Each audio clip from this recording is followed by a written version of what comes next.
Sa unang araw ng Oktubre, dumating ang mga truck bago pa sumikat ang araw. 3 crane, bawat isa ay kasing laki ng isang gusali, lumusong sa maputik na daan papunta sa paanan ng Rosary Hill, habang ang mga makina ay humuhugong sa katahimikan ng madaling araw. Kasama nila ang 200 tauhan, mga kontratista, operator, at mga taga-sukat, lahat ay abala, lahat ay may isang layunin, ilipat ang estatwa ng Birheng Maria na nakatayo sa tuktok ng burol ng higit 70 taon. Bago tayo magsimula, i-like mo na at mag-subscribe dahil may mga bagay dito na kailangan mong malaman bago pa ang iba. Tahimik ang bayan habang nangyayari ito. Wala ni isang opisyal na anunsyo. Pero sa isang lugar na kasing liit ng St. Mary's Creek, hindi kailanman kailangan ng anunsyo para malaman ng lahat ang nangyayari. Sigurado ka bang ito na yon? Tanong ng batang operator habang iniunat ang lieg para pagmasdan ang rebulto sa taas. Iyan ang babaeng ayaw magpaalis. Hindi siya basta babae, sagot ng foreman na si Rick Hardin. At, yan na siya. Baka gusto mong mag-ingat sa pananalita mo. Tumawa ang operator. Ano to, alamat? Sa lugar na to, sagot ni Rick, lahat ng alamat ay totoo hanggat may naniniwala. Sa itaas ng burol, ang estatwa ay tila walang alam sa kaguluhan sa ibaba. Puting marmol na may marahang pagkakaukit, ang kanyang mga braso ay nakabuka na parang nagyayaya. Ang kanyang mga mata ay nakatungo, mapayapa, ngunit may lalim. Parang nagmamasid o nag-aabang. Bago pa man magsimula ang aktwal na trabaho, may mga nakatayo na sa paanan ng burol. Hindi sila sumigaw. Hindi rin sila nagdala ng karatula. Sila'y mga ordinaryong tao ng bayan, matanda, bata, ilang may dalang tasa ng kape, ilan ay may hawak na rosaryo. Tumitig sila sa tuktok, sa estatwa, at sa mga taong dumating para alisin ito. Hindi siya gagalaw, bulong ni Ruth Kelly, isang babaeng nasa huling bahagi na ng kanyang 60 taon, habang iniabot ang ilang sariwang liryo sa isang batang babae sa tabi niya. Ano po ulit? Tanong ng bata. Wala. Magdasal ka na lang, sagot ni Ruth, tumingin pataas, at ibinaon ang mga kamay sa bulsa ng kanyang maong na jacket. Sa itaas, sinimulan ng mga tauhan ang pagsukat. Ang bakal na kable ay ipinalupot sa base. Ang tension gauge ay maingat na inayos. Lahat ay ayon sa plano. Ready na? Tanong ni Rick. Ready, sagot ng operator. Sa 3. 1, 2, 3. Umungol ang makina. Humigpit ang mga kable. Tumaas ang boom ng crane ng dahan-dahan. At walang nangyari. Tiningnan ni Rick ang gauge. Tumaas ang presyon. Dagdagan pa. Umugong ulit ang makina. Ang mga kable ay lumalaban sa puwersa. Biglang, snap! Isang paunahing kable ang bumitaw at dumula sa hangin na parang latigo. Bumagsak ito sa lupa na may tunog na parang pumutok na tambol. Lahat ng tao sa site ay napaatras. Mura ni Rick, naputol. Shut it down. Lahat, atras. Ang mga tauhan ay kumilos kaagad, isinara ang mga makina, sinuri ang pinsala. Isang trabahador ang natisod at muntik ng mahulog. Sa kabila ng lahat, ang estatwa ay nanatiling nakatayo. Wala ni gas-gas. Sa ibaba ng burol, marahang umiti si Ruth. Sabi ko sa'yo, bulong niya sa hangin. Hindi siya gagalaw. Hindi rin yon ang unang beses. 2 linggo bago nito, sa Tony's Diner, isang part-time na clerk na si Lisa Torres ang nakakita ng dokumentong nagpapatunay sa plano ng Konseho ng Bayan, isang proyekto para sa Spiritual Retreat and Resort of St. Mary, na nangangailangan ng paglipat ng estatwa upang bigyang daan ang sementadong daan at bagong pasilidad. Sa maliliit na letra sa dulo ng dokumento, isang linya lang, ilipat ang kasalukuyang rebulto upang mapaunlakan ang bagong konstruksyon. Wala pang isang araw, kumalat na ito sa buong bayan. Alam ko na darating ang araw na to, sabi ni Frank Dwyer sa pagitan ng pagpunas ng brasa sa kamay gamit ang basahan. Matagal na tayong nilalampasan ng panahon. Panahon na siguro para kumita naman tayo sa pananampalataya. Hindi mo ginagalaw ang ginang, sagot ni Ruth, diretsyo ang tingin. Kapag ginagalaw mo ang basbas, may kapalit. Sa misa ng linggo, ramdam ang lamat sa simbahan. Iba ang tingin ng mga tao sa isa't isa. Ang mga batang mag-asaway tahimik na pinag-uusapan ang mga benepisyong dala ng resort. Ang mga matatanda, nanatiling nakatutok ang paningin sa malayo, sa burol. Tila't bawat isa'y may iniisip pero walang gustong mauna. Maging si Padre Brennan ay hindi makalabas ng simbahan nang hindi napapansin ang hindi mapakali, matalim na tingin ng kanyang mga parokyano. Sa kanyang sermon, hindi niya binanggit ang estatwa. Ngunit nanatili siya ng mas matagal kaysa karaniwan sa altar pagkatapos ng misa, ang kanyang mga labi ay gumagalaw sa panalangin walang tunog. Samantala, nagsimula nang dumating ang mga bisita. Mga tauhan ng proyekto. Mga tagasuri. Mga lalaking may suot na polo at baseball cap, may hawak na clipboard at laser measurer. Isa sa kanila ang lumapit kay Ruth. "Ma'am," tanong niya, "may record po ba kung paano nailagay ang estatwa rito?" Umiti lamang si Ruth. Anya. Nakasulat sa bato. At siya ay lumakad palayo. Isang Martes ng umaga nang mapansin ni Lisa Torres ang linya. Sa gitna ng monotonyang pagbubuklat ng mga dokumento sa planning office, pawang panukala, permit at zoning forms, tumambad sa kanya ang isang na may pamagat na Development Prospectus, St. Mary's Spiritual Retreat & Resort. Isa lang sana ito sa daan-daang papel na kailangan niyang iscan at i-archive. Ngunit nang lumipat siya sa huling pahina, sa pinakailalim ng mahabang seksyon na Logistics and Access, napakunot ang kanyang noo. Ilipat ang kasalukuyang rebulto upang mapaunlakan ang bagong daang-daan. Tumigil ang kamay niya. Binasa niyang muli ang linya. Ilang beses. Umigting ang tiyan niya sa di maipaliwanag na kaba. Isang simpleng linya lang. Walang paliwanag. Walang diskusyon. Walang pahintulot. Pagkatapos ng trabaho, naglakad si Lisa papunta sa bahay ng kanyang tiyahin, si Carla, na waitress sa Tony's dinner. Habang nagkakape sila, ibinulong niya ang nakita. Kinabukasan, ito na ang usapan ng buong dinner. Hindi nila ito pwedeng gawin, mariing sambit ni Carla, habang nagbubuhos ng refill sa kape ni George Simmons, isang retiradong guro. Hindi yan basta-bastang rebulto.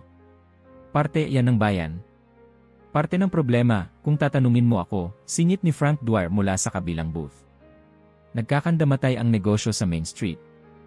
Walang pumapasok. Walang bumibili. Pero kapag may dumating na proyekto na pwedeng magdala ng trabaho at turismo, ang iniisip nyo lang ay bato. Hindi bato yan, sagot ni Ruth Kelly, biglang sumulpot sa pintuan. Suot niya ang kanyang lumang trench coat at may dalang paper bag ng mga liryo. Yan ang panata natin. Panata, tumaas ang kilay ni Frank. Panata sa isang alamat? Panata sa isang pangakong tumupad, ani Ruth. O hindi mo ba narinig kung paano tayo iniligtas noong 49? Tahimik ang buong dinner. Sa kanto ng Main Street, habang umaagos ang usap-usapan sa mga tindahan, nagkakapalitan na ng tingin ang mga residente. Sa hardware store, sa barbershop, sa maliit na post office. Ang balita ay parang ulan sa tag-ulan, tahimik sa una, pero dumadami sa bawat minuto. Bago pa man sumapit ang Biyernes, halos lahat ng bahay sa St. Mary's Creek ay may sariling opinyon. Galing ng ideya ng konseho, sabi ni June, may-ari ng bakery. Magkakaroon ng daanan papuntang Burol. Magiging accessible sa lahat, lalo na sa mga matatanda. Hindi mo ba naisip, Ruth? Hindi lahat ng madaling puntahan ay dapat galawin, sagot ni Ruth, hindi tumitingin. Sa linggong iyon, sa lingguhang pulong ng simbahan, lumitaw si Padre Brennan na may itim na folder sa kanyang braso. Nasa loob ang sulat mula sa konseho, paanyaya na maging bahagi ng Spiritual Committee na makikipagtulungan sa proyekto. Hindi niya ito binanggit sa pulpito. Sa halip, tumayo siya sa gitna ng misa, tumingin sa kanyang mga parokyano, at nagsalita sa mababang tinig. Ang pananampalataya ay hindi palaging nakikita, anya. Minsan, ito ay isang bagay na pinanghahawakan lang natin kahit walang paliwanag. Tahimik ang simbahan. Pagkatapos ng misa, nilapitan siya ng mag-asawang si Daniel at Claire Gutierrez. Padre, tanong ni Claire, ano pong ibig sabihin nito? Totoo po bang ililipat ang estatwa? Iyan ang plano, mahinang sagot ni Padre Brennan. Hindi ba't may panganib, singit ni Daniel? Hindi ba't may kasunduan sa ilalim niyan? Tumingin si Padre Brennan sa kanila at saglit ay walang imik. Pagkatapos ay nagsalita siya, ang pananampalataya ay isang bagay na hindi kayang ilipat ng makinarya. Pero ang takot mabilis kumalat. Sa kabilang bahagi ng bayan, nakaupo si Lisa sa kwarto ng kanyang anak. Tahimik niyang pinapanood ang bata habang natutulog. Sa kanyang kamay ay ang printout ng dokumento, ang linyang nagpabago ng lahat ay naka-highlight sa dilaw. Hindi siya aktibong relihiyosa. Hindi rin siya mahilig sa drama. Pero may bagay sa linyang iyon na hindi niya mapalampas.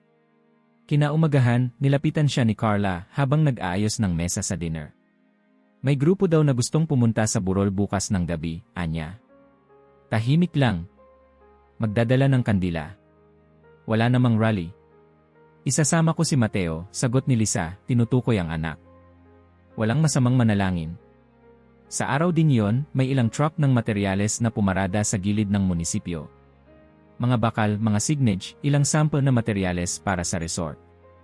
Habang nag-a-unload ang mga trabahador, dumaan si Ruth Kelly sa tapat. Bitbit ang kanyang liryo, tumigil siya sandali at tinitigan ang mga crates. Di pa sila tapos, tanong ng foreman. Nagsisimula pa lang sila, sagot ng isang lalaki. Sa parehong araw, sa nursing home, bumisita si Martha Grady. Nakatayo siya sa veranda habang pinagmamasdan ang burol mula sa malayo. May hawak siyang maliit na balot ng candy para sa mga apo, pero hindi iyon ang laman ng kanyang isip. Gagalawin nila siya, bulong niya sa katabing nurse. Ang estatwa po, tanong ng nurse. Tumango si Martha.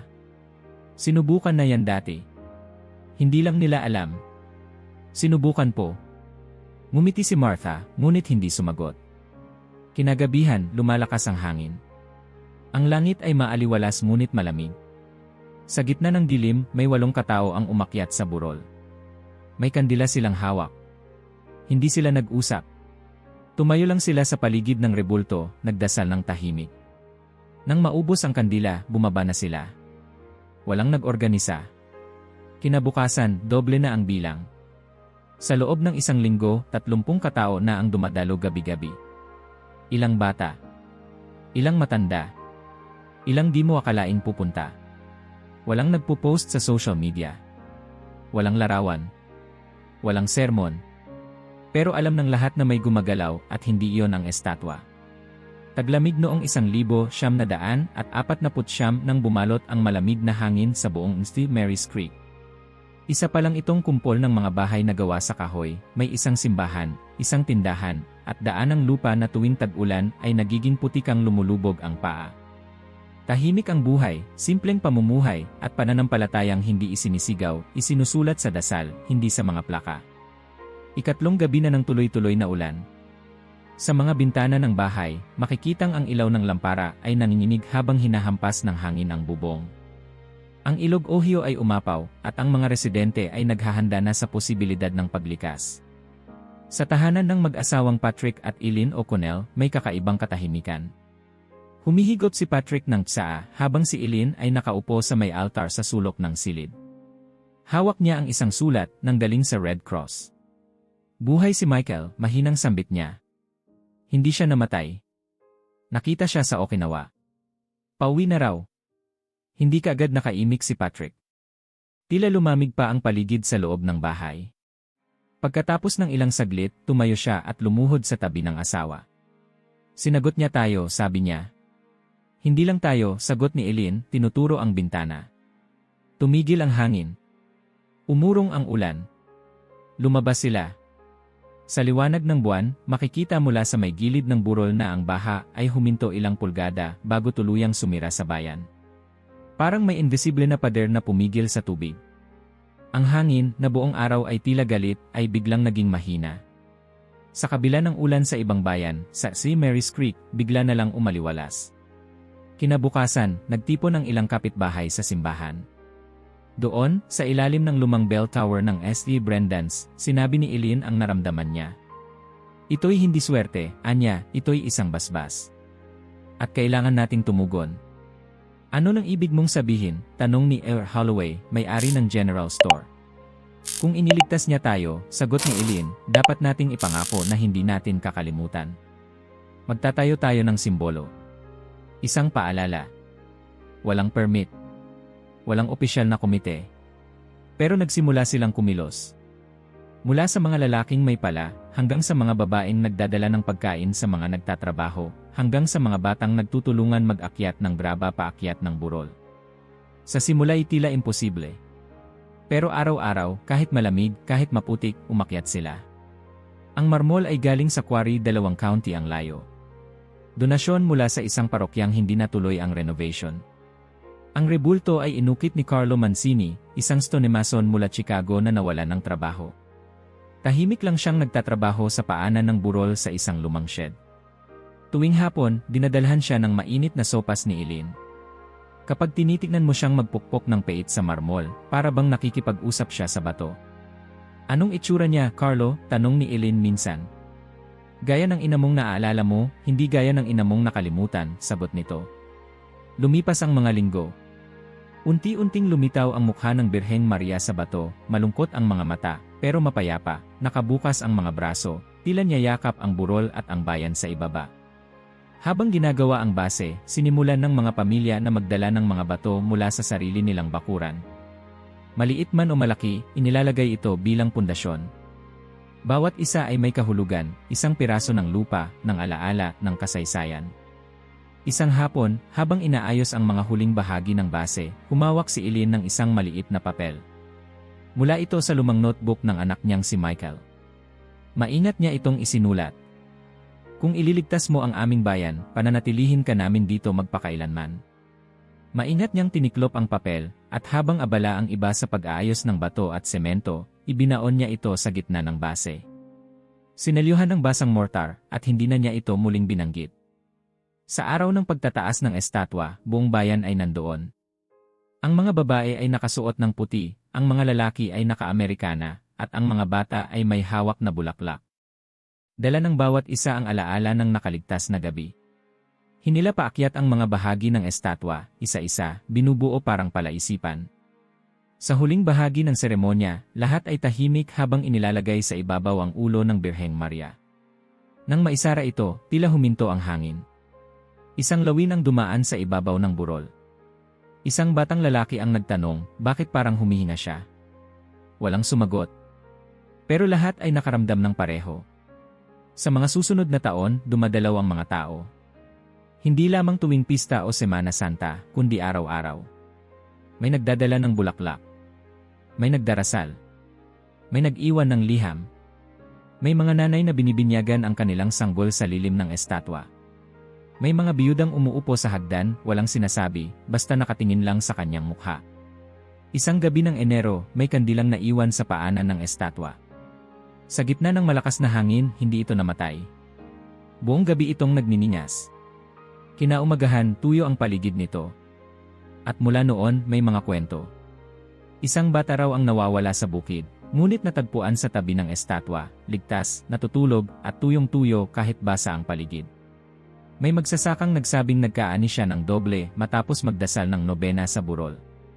May nakakita raw ng babae sa puti na naglalakad sa paligid ng estatwa sa hating gabi.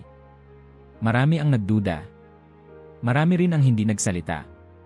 Ngunit walang kahit isa ang nagtanong kung bakit nilagay ang estatwa roon. Alam nilang lahat, pinili ng bayan ang burol. Pero ang burol, tila pinili rin ang bayan. Paglipas ng dekada, natuyo na ang ilan sa mortar sa base. Isang sulok ang gumuho ng bahagya. Doon nakita ni Martha Grady ang gilid ng isang papel. Tinanggal niya ito, basa pa rin sa loob. Maingat niyang binuksan. At binasa ang nakasulat ni Eileen. Hindi niya ito pinakita sa marami. Hindi rin niya ito binanggit sa simbahan. Pero tuwing dumadaan siya sa burol, dinadala niya ang isang liryo, yumuyuko, at binubulong ang parehong linya. Kung ililigtas mo kami, pananatilihin ka namin dito magpakailanman. Hindi pa man bumababa ang mga ulap ng gabi, tulog na ang buong bayan. Ngunit sa silid ni Tyler Grant, isang estudyante ng arkitektura na intern ng development team, ang dilim ay hindi sapat para magpahinga. Nakahiga siya, nakatingala sa kisam ng kanyang silid sa motel, habang ang tablet niya ay nakapatong sa dibdib, bukas sa mga guhit ng plano para sa relocation platform ng estatwa. 3 araw pa lang siya sa St. Mary's Creek. Tahimik ang bayan, mabagal ang takbo ng oras. Ngunit may kung anong hindi maipaliwanag na bigat ang nararamdaman niya tuwing akyat siya sa burol upang magsukat. Para bang hindi lang siya naglalakad sa taas, para siyang binabantayan. Nang gabing iyon, sa pagitan ng antok at pagkaalimpungatan, nanaginip si Tyler. Nakatayo siya sa paanan ng estatwa. Ang marmol nito ay hindi maputi, itim, parang nasunog. Nakabukas pa rin ang mga braso, pero sa halip na mapayapa ang mukha, tila may hinagpis, galit, lungkot na sabay-sabay. At pagkatapos, biglang bumagsak ito. Hindi gumuho. Hindi nabasag. Bumagsak ito sa diretsong piraso, isang imposibleng, solidong pagbagsak, at ang tinamaan nito ay hindi lupa, kundi ang mismong blueprint ng proyekto. Nagising si Tyler na basa ang likod ng damit sa pawis. 3 oras 33 minuto lang. Bumangon siya, uminom ng malamig na tubig, pero hindi na siya nakatulog. Kinabukasan, sa site, tila mas mabigat ang hangin. Nagsimula na ang mga paunang hakbang sa paghahanda para sa pag-angat ng rebulto, pagsusukat, pagtantya ng bigat, at paghahanap ng tamang punto para sa mga kable. Dumating ang kontratistang si Bill Parsons mula sa Cincinnati, veteranong inhinyero na sanay sa mga proyekto ng paglipat ng mga monumento. Habang umaakyat siya sa unang baitang ng bato sa paanan ng estatwa, nakaramdam siya ng bahagyang pagdulas. Tuyo ang bato, walang putik, ngunit ang kanyang bota ay kumawala sa ilalim niya. Bumagsak siya ng malakas, ang kaliwang pulso ay bumaluktot sa ilalim ng katawan niya. Napamura siya habang kinakaladkad ng kasamahan ang tool bag palayo. Ang pulso ay namaga agad. Bitbit siya pababa ng burol at isinugod sa maliit na klinik ng bayan. Simple sprain, sabi ng nurse. Pero paano ka nadulas sa tuyong semento? Hindi ko rin alam, sagot ni Bill habang hawak ang pulsong inilahad. Habang lumalalim ang araw, mas madalas ang usap-usapan. Una ipabulong lang sa mga coffee shop. Pagkatapos, sa harap ng mga tindahan. May ilan pang tumatawa. May ilan, tahimik lang na tumatango. Isa si Ruth Kelly sa huli. Hindi ako nagugulat, anya habang tinatanggal ang mga tuyong dahon sa paanan ng estatwa. Kapag ginising mo ang isang bagay na matagal ng tahimik, hindi mo alam kung anong sagot ang ibabalik nito. Makalipas ang 3 gabi, isang kakaibang bagay ang nangyari. Sa bahay ni Martha Grady, habang nag-aalmusal ng tinapay at mainit na tsokolate kasama ang kanyang pamangkin, napatigil siya. Tumigil ka, sabi niya. Ano po? Tanong ng bata. Ele, makinig ka. Mula sa malayo, isang tunog. 3 mabagal na tunog ng kampana. Malalim. Bakal. 1. 2. 3. Parang galing sa itaas ng burol. Hindi ba wala ng kampanaryo sa Rosary Hill? Tanong ng pamangkin, napakunot ang noo. Wala na, sagot ni Martha. Wala na simula pa noong 63. Ilang minuto pa, tumigil ang tunog. Walang nagkomento sa radyo. Walang anunsyo sa simbahan. Pero pagsapit ng linggo, kalahati ng bayan ay narinig na ang kwento. May ilan na narinig din daw ang kampana. Laging 3 beses. Laging sa madaling araw. Laging mula sa burol. Siguro may prank lang na nagtatago ng speaker, sabi ni Frank Dwyer habang nag-aayos ng gulong sa kanyang auto shop. Bakit di mo puntahan sa gabi? Sagot ni Carla mula sa pintuan. Tingnan mo kung speaker lang nga. Bakit ako? Sagot ni Frank. Ikaw ang naniniwala na milagro yan. Hindi milagro. Babala. Sa mga susunod na gabi, kakaibang lamig ang bumalot sa burol. Hindi yung malamig lang dahil taglagas, kundi malamig na parang may humihinga sa batok mo habang umaakyat ka. Ang mga nagbabantay ay hindi umaamin ng takot, pero kapansin-pansing nagdadala na sila ng dagdag na jacket. Mas kaunti na rin ang usapan. Mas maraming bulong ng dasal. Isang gabi, si Tyler ay hindi na makatiis. Umakyat siyang mag-isa, bitbit ang tablet at isang flashlight. Gusto niyang kumpirmahin kung may sensor o speaker sa paligid ng estatwa. Hindi niya masabi kung gusto ba niyang patunayan na lahat ito ay gawa-gawa, o gusto niyang malaman kung ano ang hindi niya nauunawaan. Pagkarating niya sa taas, wala siyang naramdaman sa una. Kalmado ang hangin. Walang kampana. Walang tunog. Ngunit habang inilawan niya ang paligid, may napansin siya sa tablet. Ang screen, na may dating malinaw na plano ng base ng estatwa, ay biglang nag-freeze. Nag-glitch. Ang larawan ng rebulto ay nag-flash ng 3 beses, at saka namatay ang tablet. Pagsilip niya sa itaas, akala niya ay may puting tela na kumurap sa gilid ng kanyang paningin. Paglingon niya, wala na. Tumakbo siyang pababa. Kinabukasan, hiningi niya ang reassignment. Sinabi niyang gusto niyang magtrabaho na lang sa downtown survey. Hindi niya ipinaliwanag kung bakit.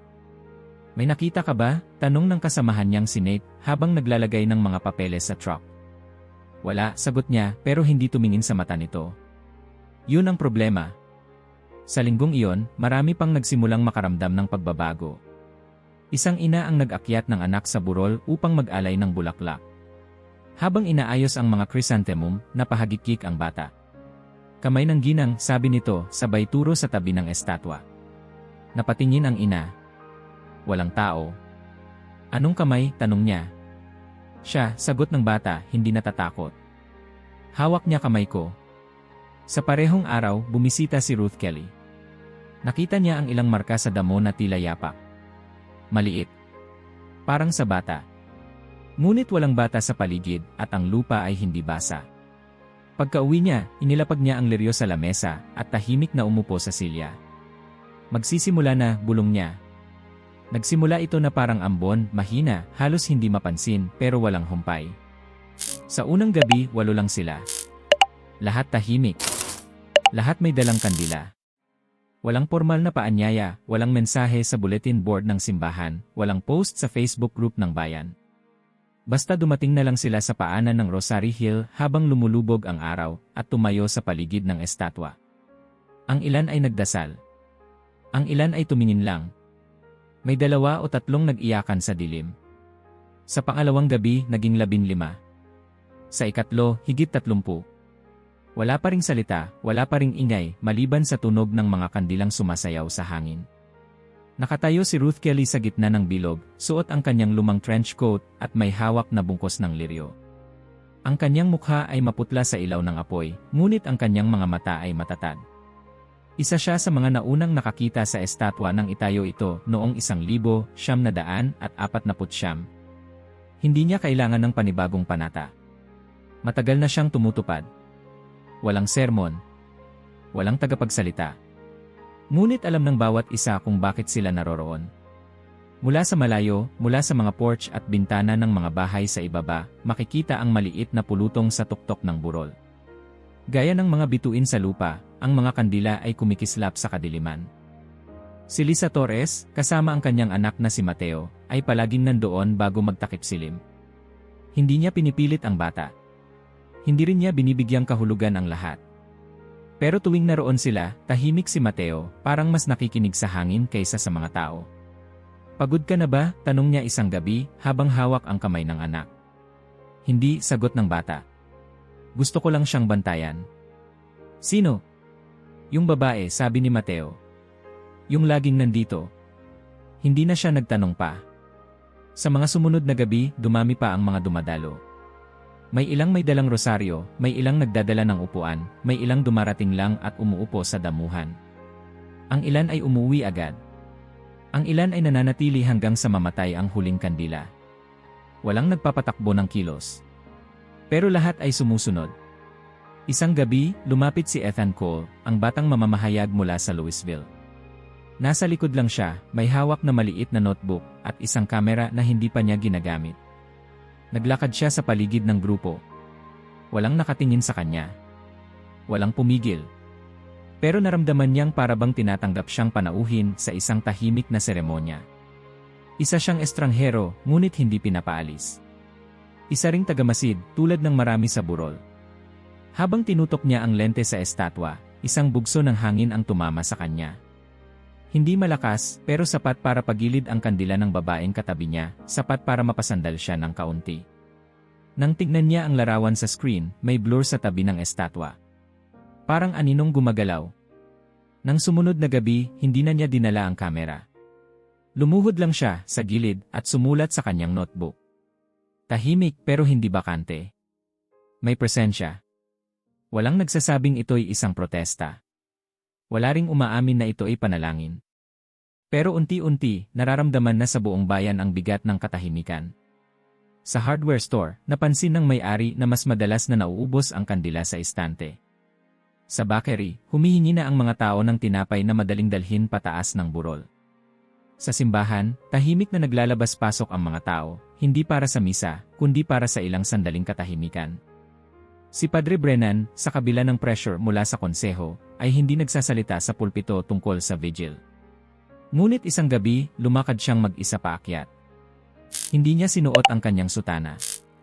Nasa regular siyang Amerikana, may dalang kandila. Tumayo siya sa likod ng bilog. Walang nagtanong. Walang bumati. Pero ang kanyang presensya ay ramdam. Habang nakatayo siya roon, tinignan niya ang estatwa at ang mga taong nasa paligid nito. Ang mga matatandang kilala niya mula pa sa binyag ng kanilang mga anak. Ang mga kabataang hindi niya akalaing darating. Lahat tahimik, ngunit puno ng damdamin. Tumingin siya sa langit. Panginoon, bulong niya, kung ito man ang panata namin, turuan mo kaming maging karapat-dapat. Noong sumunod na araw, napansin ng mga kontraktor na mas mabagal ang kilos ng mga lokal. Mas tahimik ang mga tindera. Mas malalim ang mga tingin. Hindi na sila basta tumitingin sa burol, tila't nakikinig na sila dito. Hindi ba't may permit naman tayo? Tanong ng isang surveyor. Sagot ng foreman. Pero bakit parang ayaw ng bayan? Hindi na siya sinagot. Kinabukasan, isang piraso ng papel ang natagpuan sa base ng estatwa. Walang pirma. Walang pangalan. Isang linya lang. Hindi lahat ng tahimik ay sang-ayon. Kinagabihan, bumalik si Ruth Kelly. Naglakad siya ng mabagal, dala ang kanyang liryo. Pagkatapos ng dasal, lumapit siya sa gilid ng estatwa, inilapag ang bulaklak, at binulong ang mga salitang noon pa man ay hindi niya nilalampasan. Kung ililigtas mo kami, pananatilihin ka namin dito magpakailanman. Nakarating si Ethan Cole sa St. Mary's Creek bandang 2:00 ng hapon, sakay ng maruming sedan na tinakpan ng alikabok ng ilang daang milyang biyahe. Bitbit niya ang kanyang camera bag, notebook, laptop, at isang kopya ng assignment memo na ipinatong lang ng editor niya sa mesa noong Lunes ng umaga. Estatwa. Hindi gumagalaw. Sinasabing milagro. Alamin mo kung bakit. Patunayan mong hindi. Ito ang klase ng kwento na iniisip niyang kayang tapusin sa loob ng 2 araw. Interview sa ilang lokal, ilang litrato, tapos isang may kurot na artikulo na magsasabing, ganda ng kwento, pero likas lang na semento. Ganon na nga sana, kung hindi pa siya bumaba ng kotse. Sa mismong paglapag ng kanyang paa sa Main Street, may naramdaman siyang parang pressure sa hangin. Hindi bigat, hindi init. Parang pagtanaw. Na para bang may tumingin sa kanya bago pa man siya makita. Tumigil muna siya sa Tony's Diner, isang maliit na kainan sa sulok ng Main at Willow, kung saan sinabing matatagpuan ang pinakamabilis na kape at pinakamatagal na chismis. Pagbukas pa lang ng pinto, sinalubong na siya ng amoy ng mantikilya at bakon, at tingin ng halos lahat ng naroon. Hindi ka taga rito, ani ng waitress na si Carla, habang pinupunasan ang counter. Ethan Cole. Courier-Ledger. Journalist, sagot niya, sabay abot ng business card. Banyaga at may dalang tanong, sagot ni Carla, hindi pa rin tinatanggap ang card. Anong balak mong isulat tungkol sa ginang? Katotohanan, sagot ni Ethan. Kung bakit hindi siya gumagalaw? Ano talaga ang nangyayari rito? Tahimik ang paligid. Ang matandang lalaking nakaupo sa harap ng pancake ay tumigil sa pagmuya. Sa likod ng counter, isang batang lalaki ay napahinto sa pag-inom ng gatas. Maaari mong isulat ang gusto mo, ani Carla. Basta, wag mo siyang pagtawanan. Hindi mo gugustuhin yan. Isinulat ni Ethan ang linya sa notebook niya. Hindi mo gugustuhin yan. May tono ng pananakot. O babala. O baka paalala. Kinabukasan, sinimulan niya ang pag-ikot. Una sa co-op ng Butil, kung saan nakilala niya si Walter Briggs, dating magsasaka, ngayoy retirado at may 4 na beagle. Narinig mo na raw ang tungkol sa ginang, bungad ni Walter. Kaya ako nandito. Huwag mong asahang sasabihin ng mga tao rito na nakita nilang gumalaw siya. Walang ganon. Hindi siya naglalakad. Hindi rin siya umiiyak ng dugo. Pero may mga bagay na hindi gumagalaw dahil hindi dapat. At may mga taong pinipilit pa rin.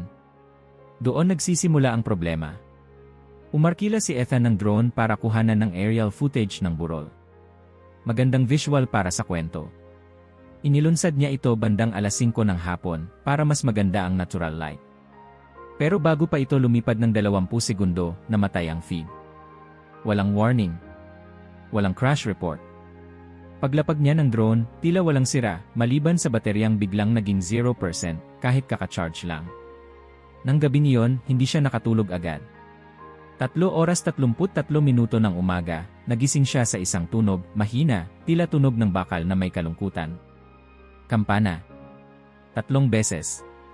Bumangon siya, tumingin sa bintana. Sa malayo, kahit halos wala ng ilaw, aninag pa rin ang silweta ng estatwa sa tuktok ng burol. Parang puting aninong laging nakabantay. Kinabukasan, bumisita siya sa munisipyo para kunin ang opisyal na permit ng proyekto. Wala roon si Lisa, pero iniabot ng kapalit ang isang folder. Habang binubuklat niya ang mga papel, may lumapit na matandang babae. Payat, nakabalot sa shawl, hawak ang tungkod. "Ikaw yung reporter," sabi nito, hindi nagtatanong.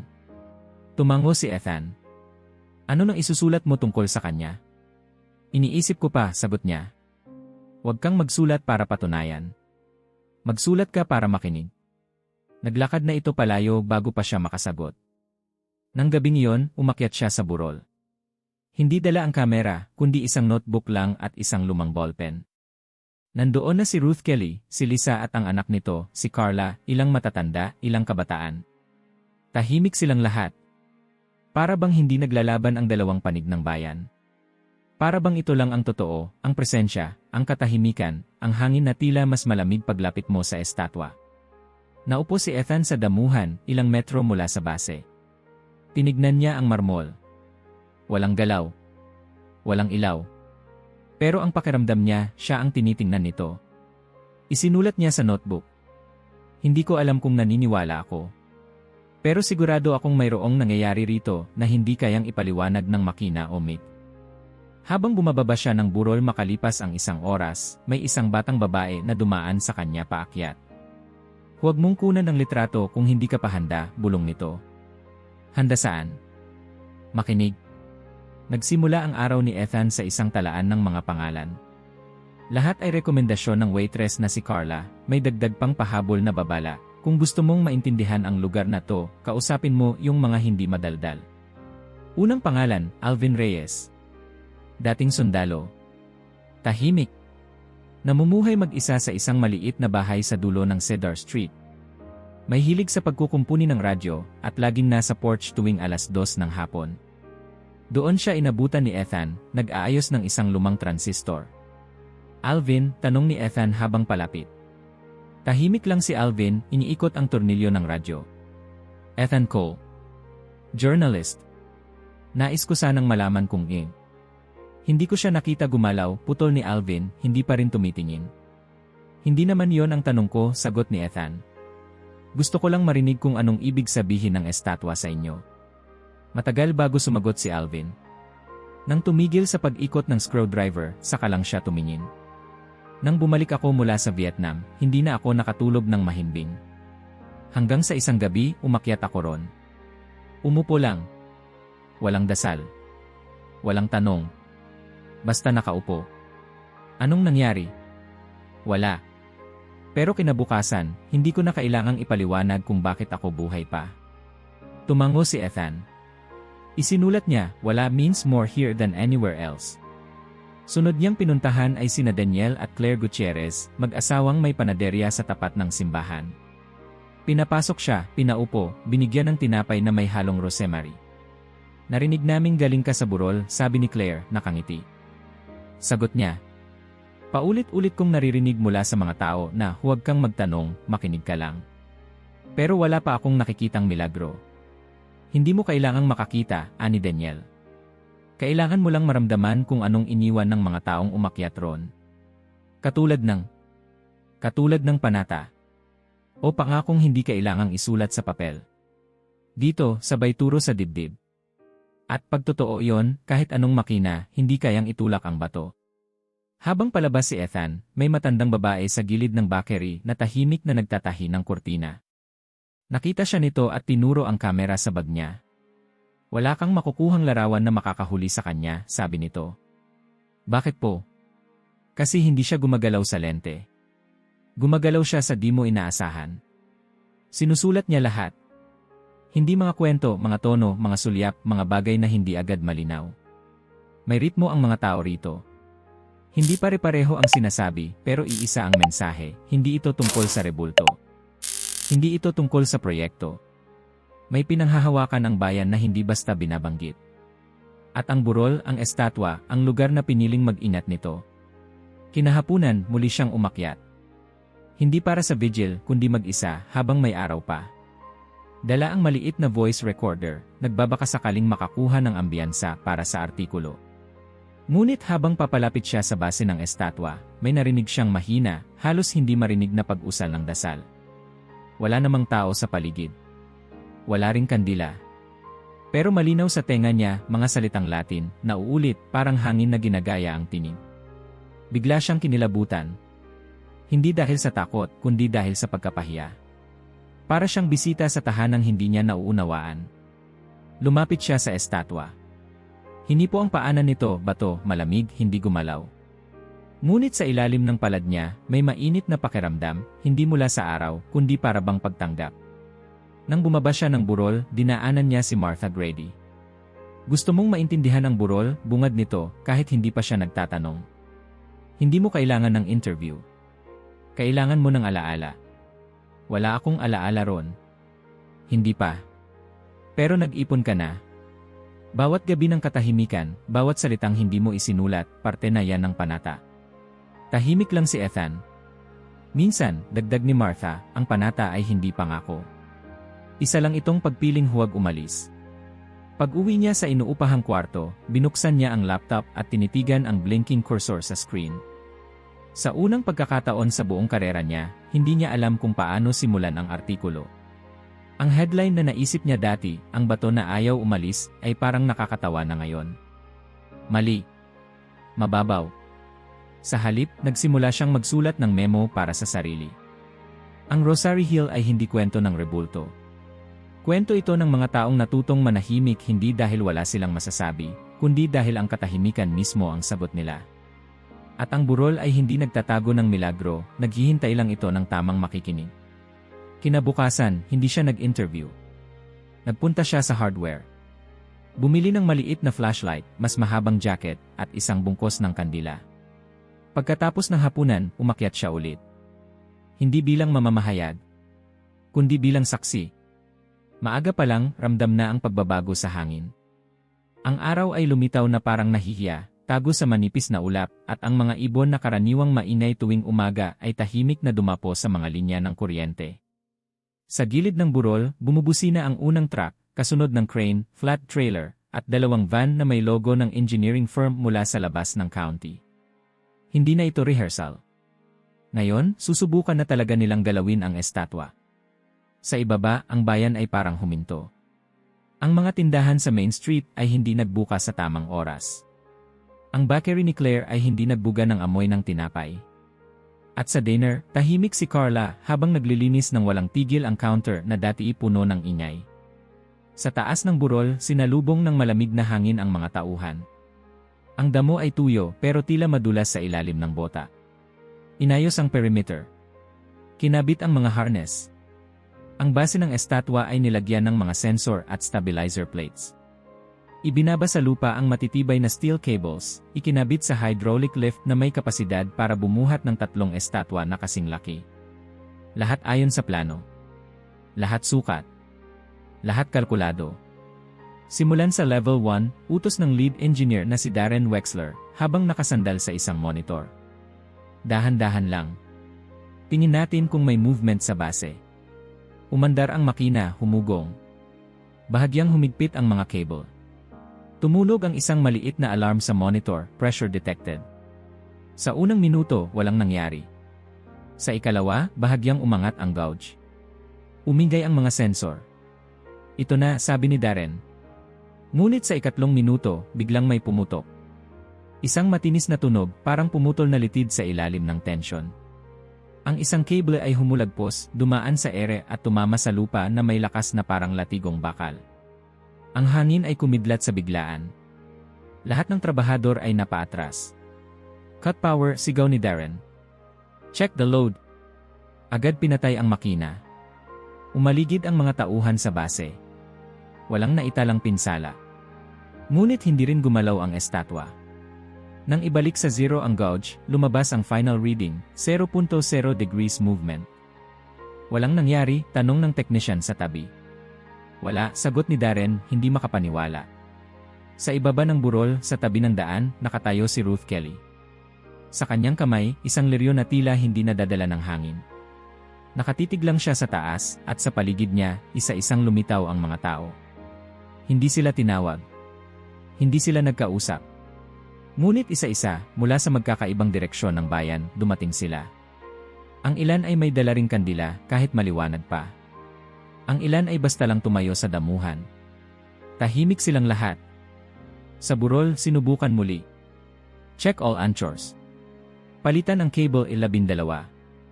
Palitan din ang bracket sa hilaga, utos ni Darren. Ay boost natin sa 20% lift power. Muling umandar ang makina. Muling humigpit ang mga cable. Muling bumigat ang hangin. Sa ikalawang pag-attempt, hindi cable ang pumutok kundi ang isang hydraulic valve. Tumalsik ang langis sa tabi ng isang trabahador. Buti na lang at may suot siyang goggles. Ito ay bagong set, reklamo ng operator. Kahapon lang sinubok yan. Bakit ngayon biglang Tumigil ang lahat sa tanong. Bumaba ang temperatura kahit walang ulap. Sa paligid, naging mas tahimik pa ang paligid kaysa kanina. Parang pinipigilan ng hangin ang mga tao na magsalita. Sa ikatlong attempt, sinubukan nilang iangat ng sabay-sabay ang 4 na anchor point. Ipinrograma ang timing. Inayos ang sequence. Lahat ay nakamonitor. Lahat ay nakarecord. Pero bago pa man magsimula ang sistema, nagloko ang interface. Nag-flash ang lahat ng screen. Namatay ang pangunahing control panel. At sa mismong sandaling iyon, sa gitna ng kalmadong kalangitan, may narinig silang tunog. Bong bong bong. 3 kampana. Mabagal. Malinaw. Walang nakikitang kampanaryo. Walang speaker. Pero lahat ay nakarinig. Ang mga operator, bagamat sanay sa pressure, ay biglang naging tahimik. Ang ilan ay nagsimulang maghanap ng pinagmulan ng tunog. Ang iba, napatingin lang sa estatwa na nakatayo pa rin, parang walang nangyayari. Sa ibaba ng burol, nagsimulang lumuhod si Lisa. Katabi niya si Mateo, tahimik, nakapikit, at parang walang takot. Sa tabi nila, isa-isang nagsimulang lumuhod din ang ilan. Walang hudyat. Walang tagapanguna. Basta, bigla na lang nilang ginawa. Mula sa taas, nakita ng mga trabahador ang kaganapan sa ibaba. Sir, sabi ng isang technician. I think we should stop. Hindi pa tayo tapos, sagot ni Darren. One more test. Just one more. Habang iniangat muli ang system, nagbago ang hangin. Lumakas ito, tila umiikot. Ang mga damo sa paligid ng estatwa ay gumagalaw sa iisang direksyon, parang sinasayaw ng isang ritmo na hindi galing sa lupa. At saka, isang pagyanig. Hindi lindol. Hindi gumuho ang lupa. Ngunit ang mismong crane ay kumalabog, para bang tinulak ng lakas na hindi galing sa makina. Tumigil ito, at ang power supply ay biglang nawalan ng kuryente. Lahat ng ilaw sa site, sabay-sabay na namatay. Sa katahimikan, isang tinig ang narinig ni Ethan, hindi sa labas, kundi sa loob. Isang bulong. Hindi ito para sa inyo. Tumayo siya, tinignan ang mga tauhang nagkalat, at saka bumaba ng burol. Hindi na siya lumingon. Matapos ang kabiguan ng unang pagtatangka, pansamantalang itinigil ng engineering team ang operasyon para muling tasahin ang mga variable. 1 linggo ang binigay ni Darren Wexler sa kanyang tauhan para ayusin ang mga sistema, i-recalibrate ang lift, at palitan ang mga parts na di dapat pumalya. Ngunit sa likod ng mga meeting at checklist, may isa nang hindi mabura sa isip ng grupo, hindi ito ordinaryong trabaho. Hindi ito bato lang. Lunes ng umaga nang bumalik ang ilan sa site upang simulan ang inspeksyon. Maliwanag ang langit, hindi mainit, walang senyales ng ulan. Ngunit habang kinukumpuni ng mekaniko na si Troy Bennett ang isang bahagi ng control panel sa gilid ng platform, naramdaman niya ang malamig na dampi sa likod ng lid niya. May humawak, sabi niya, bigla siyang napalingon. Wala namang tao sa likuran niya. Ha? Tanong ng kasamahan niya. Parang palad, bulong ni Troy. Mainit pero hindi tao. Tumawa ang isa sa mga operator, pero wala sa tono ang tawa, pilit, bitin. Sa parehong araw, muling umakyat si Ethan Cole. Ngunit ngayong umaga, imbes na ang mga karaniwang tagabantay, ang nadatnan niya sa burol ay ang katahimikan ng makina at ang mga trabahador na ayaw tumingin sa estatwa. May napansin ka ba rito noong huling attempt? Tanong niya kay Troy habang hinihigpitan nito ang bolt sa isang frame. Tumingin si Troy, saglit, bago sumagot, ang tingin ko lang ay hindi siya pabigat dahil sa timbang. Mabigat siya kasi ayaw niyang iwan ang lugar na to. Walang sinulat si Ethan noon. Hindi dahil walang kwenta ang sagot, kundi dahil ayaw niyang pigilan ang bigat ng salita sa papel. Parang dapat marinig mo lang yon. Kinahaponan, habang isinasagawa ang power test para sa backup generator, nagsimulang gumuhit sa langit ang kakaibang ulap. Wala sa weather report. Walang front na dadaan. Ngunit sa itaas ng burol, unti-unting nabuo ang isang pulutong ng makapal na abot-abong ulap, hindi gumagalaw, hindi lumilipat, basta lang nandoon. Mula sa ibaba, napansin ito ni Ruth Kelly habang papalapit sa paanan ng burol. Bitbit ang kanyang liryo, huminto siya sa gitna ng daan at tumingin sa langit. Hindi pa man siya nakakalapit, dumagundong ang langit. Hindi kasunod ang ulan. Hindi kasunod ang hangin. Isang kalabog, biglaan, parang paalala. Biglang bumukas ang langit at mula sa itaas, isang kidlat ang tumama sa lupa. Hindi sa estatwa.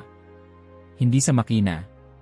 Tumama ito sa damuhan sa may kaliwang bahagi ng burol, 3 metro mula sa grupo ng trabahador. Tumilapon si Darren. Nadula si Troy. Napaluhod ang isa sa mga operator. Ngunit walang nasaktan. Nang magbalik ang katahimikan, bumangon si Darren at nilapitan ang tama ng kidlat. Ang damo ay sunog, ngunit sa gitna ng paladlaking bakas, may isang piraso ng liryo, hindi sinunog, hindi nadurog. Parang inilagay roon pagkatapos ng kidlat. Tahimik si Darren habang tinitigan ito. Hindi niya kinuha. Pagka-uwi niya sa motel, tahimik siyang naupo sa kama, hindi bumukas ng laptop, hindi nag-report sa firm. Tinitigan lang niya ang kanyang palad, tila may hinahanap na sagot sa balat. Kinabukasan, pinatawag niya ang buong crew. Alam kong may deadline tayo, panimula niya.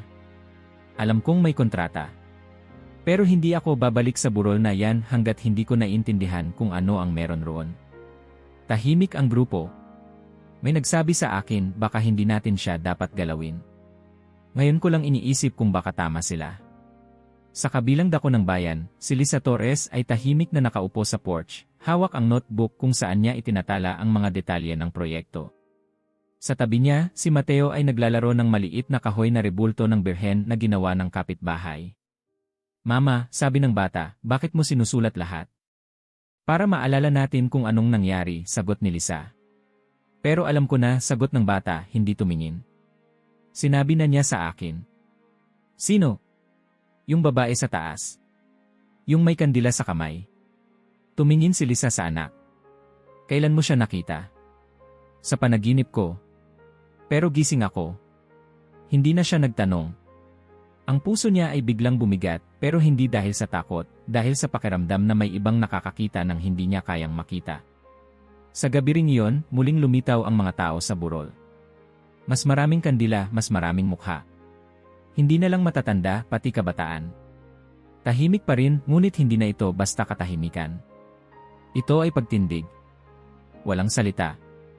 Walang karatula. Pero lahat ay naroroon para sa isang bagay, upang hindi hayaang mawala ang hindi dapat mawala. Si Ethan ay muling naroon, nakaupo sa lupa, walang hawak na kamera, walang notebook. Tinitigan niya ang estatwa. Sa ilalim ng liwanag ng buwan, tila mas mabigat ang presensya nito, mas matatag, mas buhay. Biglang may umihip na hangin. Umikot ito sa grupo. Walang kandilang namatay. Sa halip, mas tumindig ang apoy, parang pinainit pa. Isang batang babae sa likod ay bumulong, narito siya. Walang nagsalita. Walang kumilos. Sa itaas ng burol, sa tabi ng rebulto, isang liryo ang dahan-dahang gumulong sa paanan ng marmol.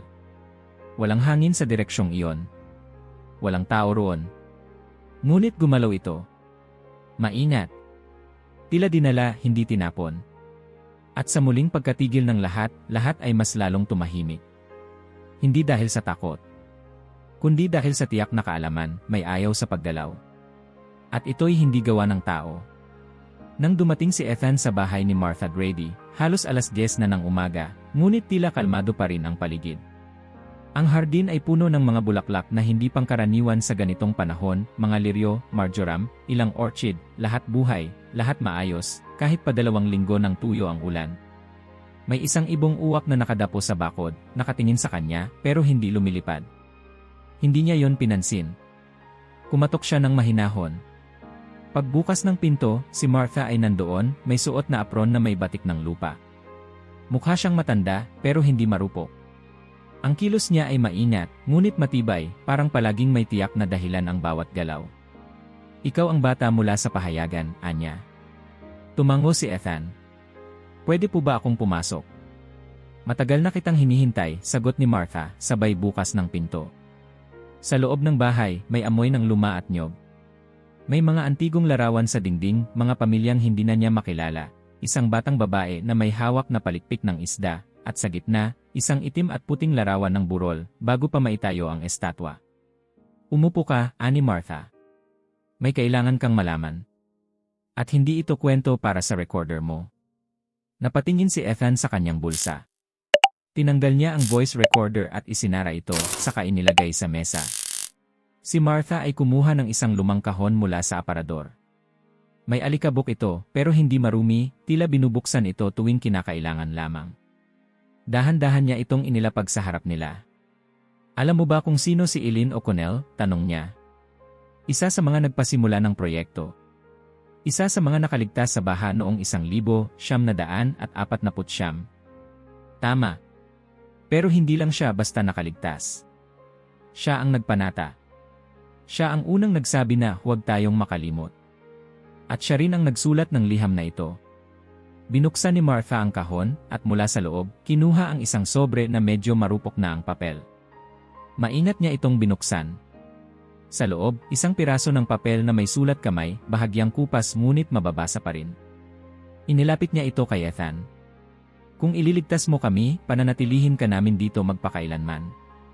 Sa lugar na ito, sa burol na ito, itatayo ka namin, hindi bilang alala ng kahapon, kundi bilang pangako para sa lahat ng bukas. Tahimik si Ethan habang binabasa ang bawat linya. Parang may bumubuo sa loob niya na hindi niya maipaliwanag. Hindi ito nobela. Hindi ito press release. Isa itong dasal, isang panata na sinalyuhan hindi ng tinta, kundi ng intensyon.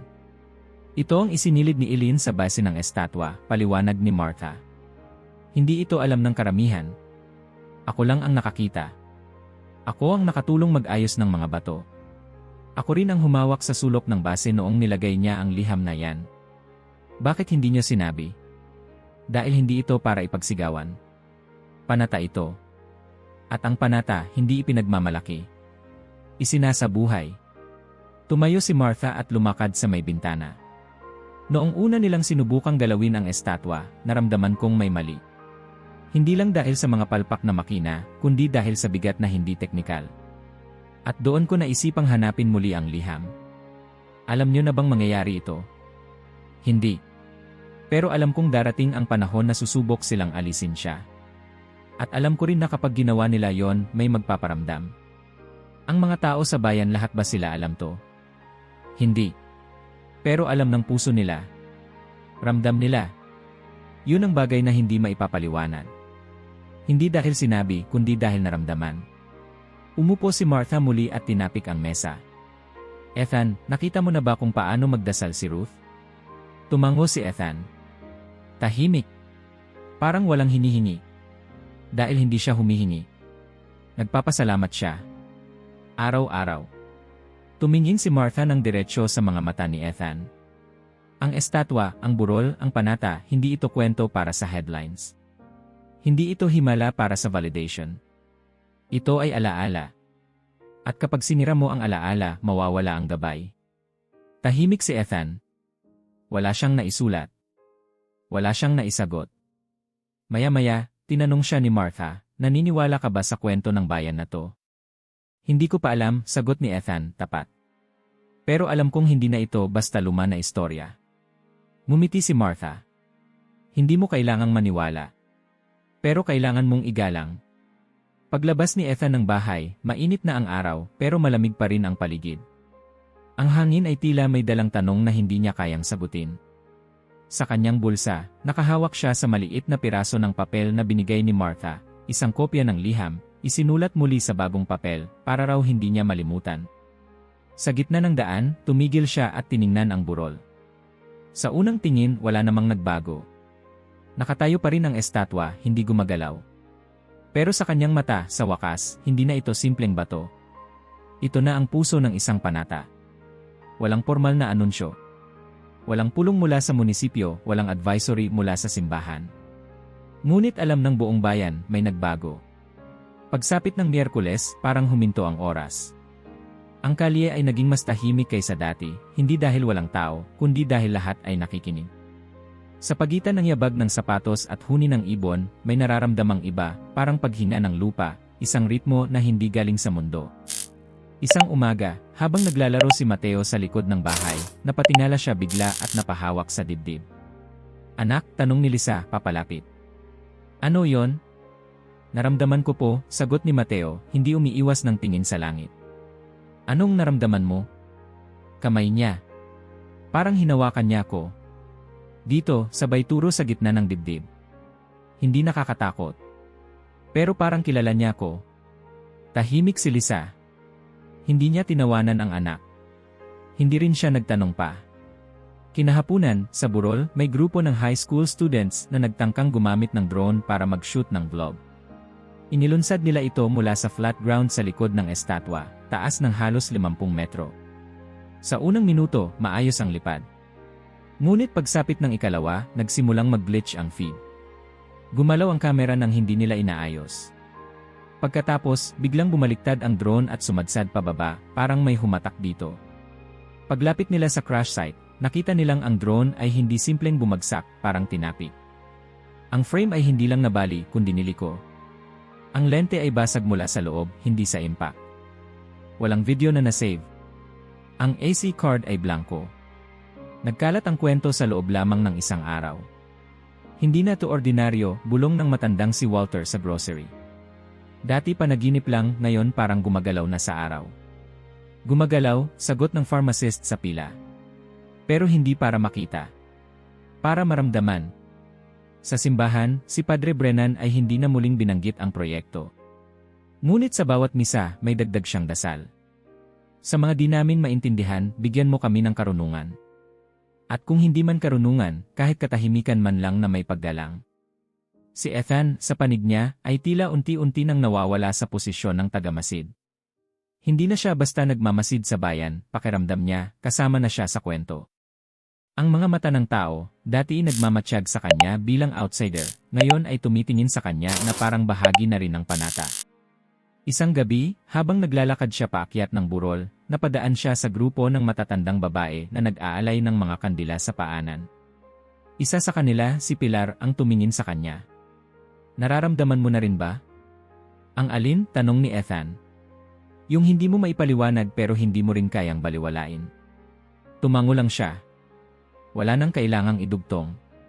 Sa taas ng burol, habang nauupo siya sa damuhan, naramdaman niyang parang mas malamig ang paligid, kahit walang hangin. Tumahimik ang lahat, mas tahimik pa kaysa karaniwan. Tumingin siya sa estatwa, at doon niya napansing may isa pang kandila, nakatayo sa mismong paanan nito, hindi dala ng sinuman sa grupo. Umaapoy ito, ngunit walang bumaga. Wala ring apoy sa paligid. Parang umilaw na lang. Biglang pumatak ang isang hangin mula sa timog. Malakas. Mabilis. Hindi karaniwan. Napaatras ang ilang tao. Ang mga kandila, imbes na mamatay, mas lumakas ang sindi.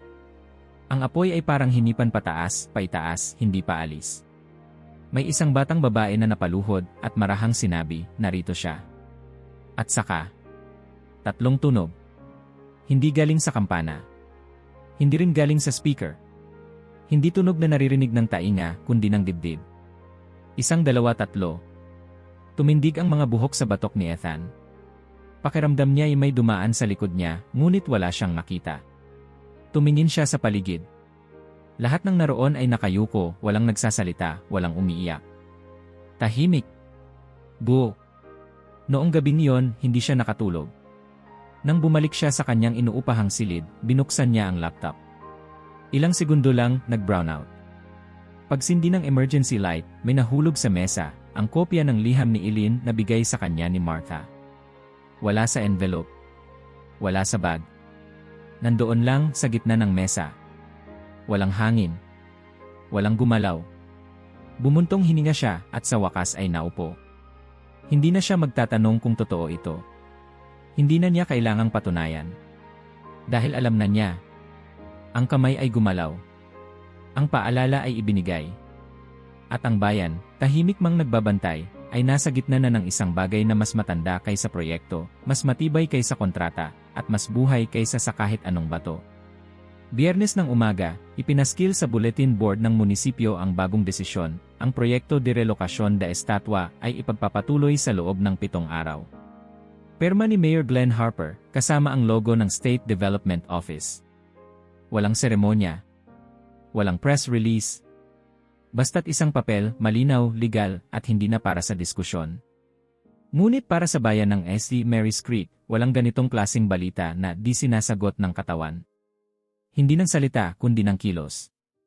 Sa loob lamang ng kalahating oras, tinanggal ni Ruth Kelly ang mga liryo sa altar ng lumang kapilya at inilapag ang mga ito sa harap ng estatwa, parang paalam. Sa parehong araw, napuno ang simbahan ng mga taong hindi naman pala misa. Nakaupo sila roon, hindi dahil may seremonya, kundi dahil sa isang bagay na hindi kayang idaan sa debate, paniniwala. Si Padre Brennan, habang nakatayo sa tabi ng altar, hindi nagsalita ng sermon. Tumingin lang siya sa kanila, at sa halip na magsimula ng misa, binuksan niya ang pinto ng simbahan sa likod, at tahimik na umupo kasama nila. Hindi nagtagal, nag-umpisa ang mga pagkakabaha-bahagi. Sa dinner, sa grocery, sa gasolinahan, bawat sulyap ay may tanong, bawat tanong ay may himig ng alinlangan. Dapat nang matapos to, sabi ni Frank Dwyer, hawak ang tasa ng kape. It's just a statue. Hindi lang yan, sagot ng matandang si Greta. Hindi lang rebulto yan. Panata yan. Bakit mo igagalaw ang isang pangako? Panata. Panahon na para umusad ang bayan. Kailangan natin ng investment. Kailangan natin ng kinabukasan. Hindi kinabukasan ang sisirain natin. Alaala. At doon nagsimula ang pagkalas ng dating pagkakaisa. Ang ilang tahanan ay nagsimulang magtakip ng mga bintana. Ang iba ay naglagay ng krus sa pintuan. May mga nagsimulang magsunog ng insenso sa gabi. Sa mga mesa ng hapunan, may mga pamilyang hindi na nag-uusap tungkol sa proyekto. Hindi dahil ayaw nila, kundi dahil alam nilang ang isa't isa ay may iba ng paniniwala. Sa kalye, may mga batang naglalaro na parang wala lang. Pero may mga bulong ang matatanda. Ang ama niya ay isa sa mga kontraktor. O yung tita niya kasama sa vigil. Minsan, sapat na ang apelyido para maging target ng paningin.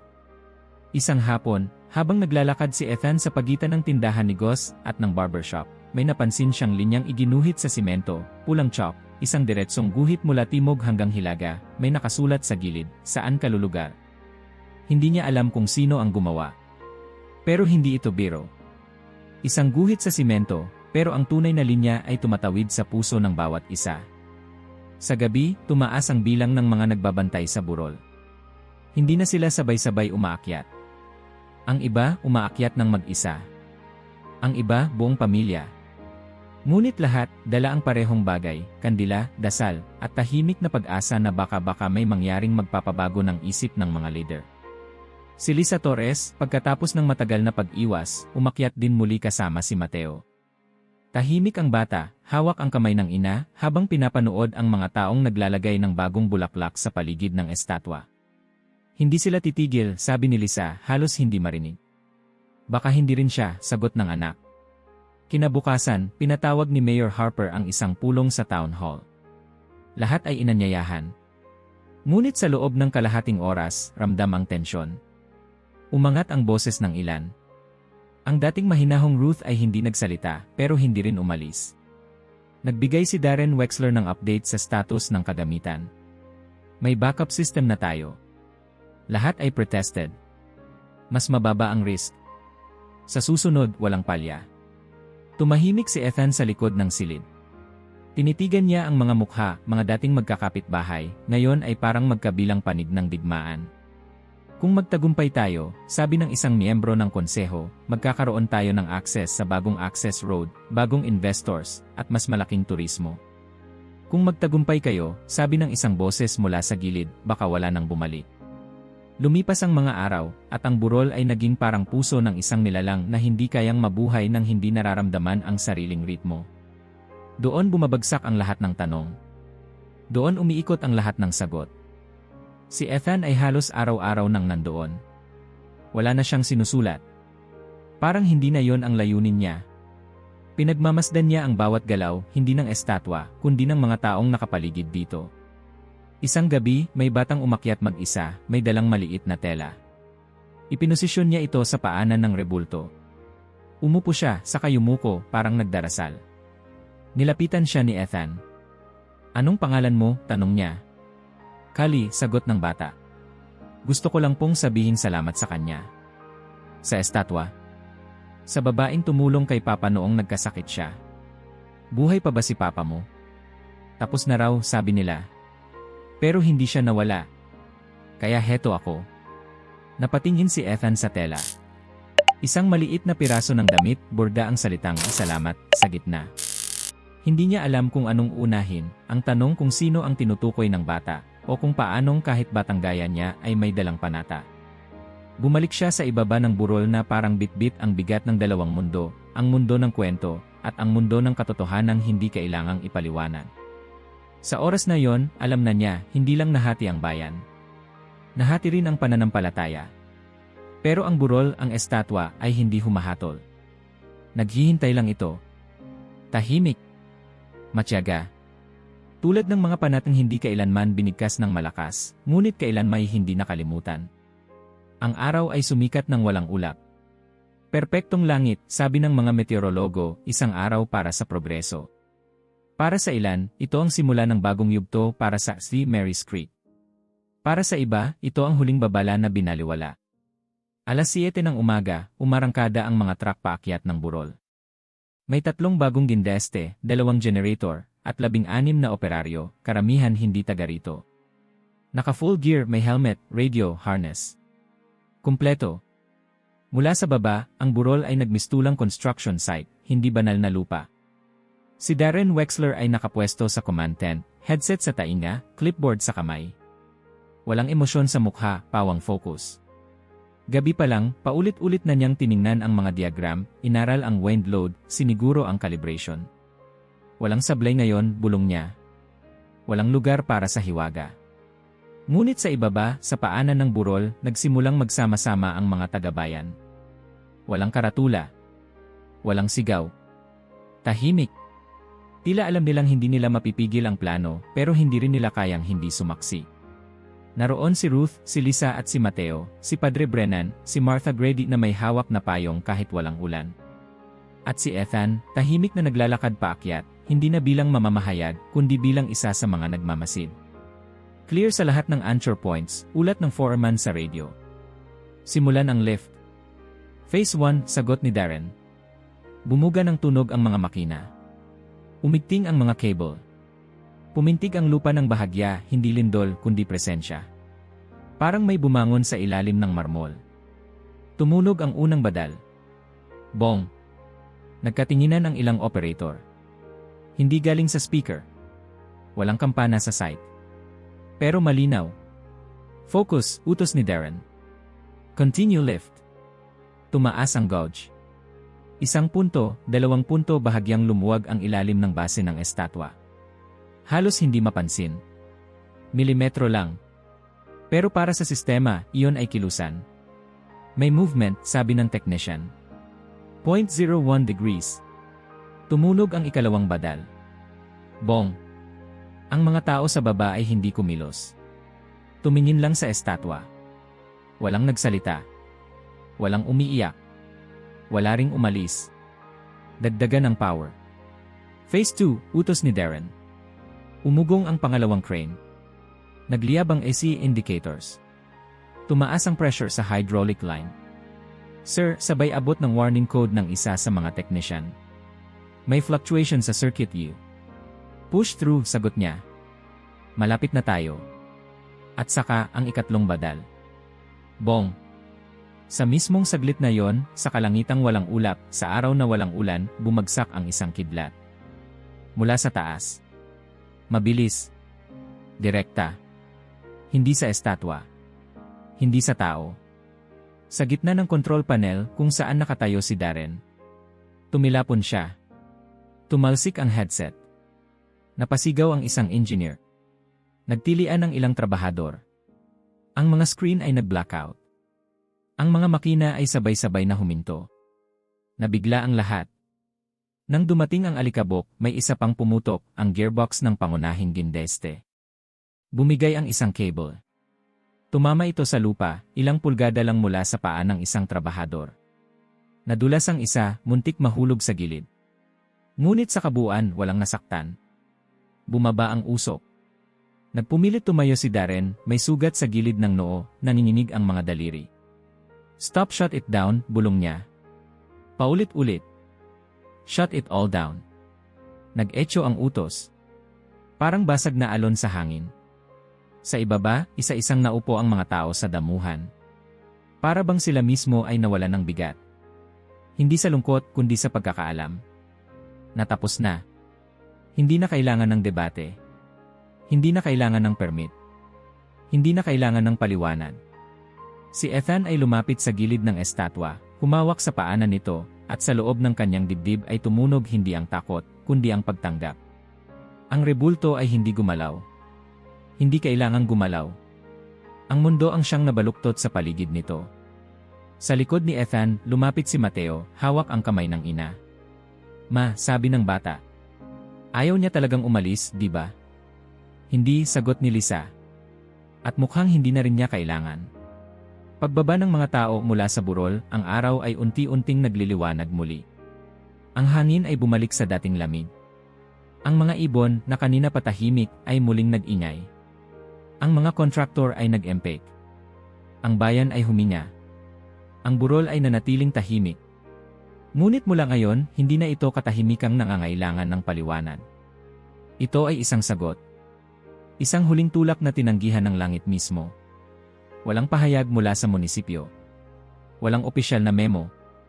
Walang balita sa radyo. Isang araw, paggising ng mga tao, ang burol ay tahimik na ulit, hindi dahil walang nangyayari, kundi dahil ang lahat ng gulo ay tila lumisan habang natutulog sila. Wala na ang mga truck. Wala na ang mga gindeste.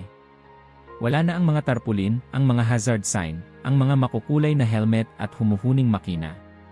Pati ang tent ng command center ay iniwang nakatiklop, iniwan sa tabi, parang hindi na kailangang paalalahanan na may plano pa sanang isakatuparan. Walang nagpaliwanag. Walang nag-ako ng desisyon. Basta na lang wala. Pero ang bayan, sa halip na magtanong, ay kumilos. Si Ruth Kelly ang unang umakyat muli, may dalang maliit na basket ng mga bagong tanim na liryo. Sa tabi ng rebulto, pinunasan niya ang marmol gamit ang panyo, para bang humihingi ng tawad sa nangyari. Wala siyang sinabi. Wala siyang inanyayahan. Pero isang oras pa lang ang nakalipas, may sumunod. Si Walter Briggs, dala ang pala. Tinabas niya ang mga damo sa paligid. Si Carla, bitbit ang balde, nagsimulang hugasan ang mga latak ng langis sa lupa. Si Mateo, tahimik na tumulong sa pagpulot ng mga sirang bahagi ng cable. Si Lisa, nagtanim ng bagong patch ng wildflowers sa silong ng estatwa. Walang nagsalita kung paano ito nabuo. Pero sa loob ng 3 araw, naging parang komunidad na ulit ang burol. Hindi protesta. Hindi vigil. Hindi panalangin. Isa lang itong katahimikan na puno ng kilos. Ipinako muli ang mga sirang baitang. Ibinalik sa ayos ang mga upuang kahoy. Tinanggal ang mga lumang marker ng konstruksyon. At sa huling gabi ng linggong iyon, muling umilaw ang paligid, hindi sa floodlight, kundi sa kandila. Walang nag-imbita. Walang programa. Pero nagtipon ang buong bayan. Hindi para magsalita, kundi para manahimik. Naupo si Ethan sa likod, hindi na bilang dayuhan. Sa tabi niya, si Martha Grady, may hawak na maliit na libro, tala ng mga panatang isinulat ng mga taong hindi na nila nakilala. Isa roon ay ang sulat ni Eileen O'Connell, nakaipit sa pahina ng 1,949. Hindi mo kailangang isulat ang lahat, sabi ni Martha. Alin ang hindi? Tanong ni Ethan. Ang lahat ng naintindihan mo na sa puso. Tumango siya at tumingin sa estatwa. Sa liwanag ng daan-daang kandila, ang rebulto ay tila humihinga. Hindi literal, hindi milagroso, ngunit sa loob ng kanyang dibdib, alam niyang hindi na ito bato lang. Mula sa likod, tumunog ang mga yabag ni Padre Brennan. Huminto siya sa gitna, hindi sa harap ng lahat, kundi sa tabi lang ng damo. Wala tayong dapat sabihing sermon, bulong niya. Dahil tapos na ang tinig ng mundo. Panahon na para pakinggan ang mas tahimik na salita. Walang pumalakpak. Walang sigawan. Ngunit sa katahimikan, parang may tinanggap ang lahat. Isang bagay na mas matagal pa sa kanila, mas matatag pa sa anumang legal na papel, mas buo pa sa kahit anong pondo ng estado. Pag-uwi ng mga tao, may naiwan sa burol, hindi basura, hindi mga gamit, kundi isang pakiramdam na may nagbantay sa kanila habang sila'y nagkaisa muli. Hindi para makita, hindi para sambahin, kundi para alalahanin. Sa loob ng mga sumunod na araw, ang balita ay hindi na tungkol sa proyekto. Walang nakuhang eksklusibo si Ethan. Walang headline. Ngunit sa huling tala niya sa notebook, isinulat niya. May mga lugar sa mundo na hindi natin pag-aari. Hindi dahil sa kasaysayan, kundi dahil pinili nilang manatili kung nasaan sila. At ang tanging tungkulin natin ay hindi ang pagandahin, kundi ang igalang. Si Mateo, sa kanyang kwarto, gumuhit ng isang burol, may estatwa sa gitna. Sa itaas, may liwanag, hindi araw, hindi bituin, basta liwanag. Sa ilalim, isinulat niya, dito siya dapat. At wala nang kailangang ipaliwanag pa. Sa loob ng 2 linggo matapos ang huling tangkang relokasyon, nanatili si Ethan sa St. Mary's Creek. Wala nang bayad mula sa pahayagan. Wala nang mga deadline. Hindi na siya sinusundan ng editor, hindi na siya hinahabol ng outline. At kahit siya mismo ay hindi na sigurado kung bakit hindi siya umaalis, alam niya, hindi pa tapos ang kwento. Hindi dahil kailangan pa itong isulat, kundi dahil kailangan pa itong pakinggan.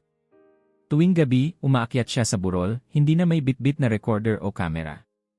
Madalas, bitbit lang niya ay isang simpleng notebook at lapis. Umuupo siya sa likod, kung saan siya hindi mapapansin, kung saan siya maaaring mawala sa ritmo ng katahimikan. Ang mga tao ay naroon pa rin, hindi araw-araw, hindi pareho ang mukha, pero palaging may 1 o 2 o 10. May mga nagsisindi ng kandila. May mga tahimik na nagdarasal. May mga basta lang nakaupo, nakatingin sa estatwa, parang nag-aabang ng sagot na hindi kailanman ibinibigay ng salita. Isang gabi, lumapit sa kanya si Ruth Kelly, may dalang dermos ng tsaa. Mainit pa to, sabi niya. Para hindi ka antukin habang nakikinig. Tinanggap ni Ethan ang tasa. Ngumiti. Alam mo na ba kung ano ang naririnig mo? Tanong ni Ruth. Hindi sigurado, sagot niya.